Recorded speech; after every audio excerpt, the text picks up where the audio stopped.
Upcoming ఓటీటీలో release అయ్యే movies list. 1. Baahubali crown of blood May 17న డిస్నీ ప్లస్ హాట్‌స్టార్లో రిలీజ్ కానుంది. బాస్టర్ ఆదా శర్మ నటించింది. మే 17న జీ5లో రిలీజ్ కానుంది. షరతులు వర్తిస్తాయి చైతన్యరావు నటించాడు. మే 18న ఆహాలో రిలీజ్ కానుంది. జరా హట్కే జరా బచ్కే విక్కీ కౌశల్, సారా అలీ ఖాన్ కలిసి నటించారు. మే 17న జియో సినిమాలో రిలీజ్ కానుంది. తెలుగు. ప్రాజెక్ట్ జెడ్ సందీప్ కిషన్, లావణ్య త్రిపాఠి కలిసి నటించారు. మే 24న ఆహాలో రిలీజ్ కానుంది. గణపత్ అమితాబ్ బచ్చన్ గారు, టైగర్ ష్రాఫ్, కృతి సనన్ కలిసి నటించారు. మే 25న సోనీ మ్యాక్స్ టీవీ ఛానల్లో రిలీజ్ కానుంది.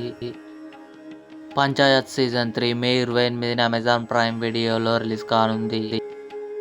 అయలాన్ శివకార్తికేయన్, రకుల్ ప్రీత్ సింగ్ కలిసి నటించారు. మే 17న సన్ నెక్స్ట్ ఓటీటీలో రిలీజ్ కానుందని కొన్ని యూట్యూబ్ ఛానల్స్ చెప్తున్నాయి. కానీ అది ఫేక్. ఇవి అప్కమింగ్ ఓటీటీలో రిలీజ్ అయ్యే మూవీస్.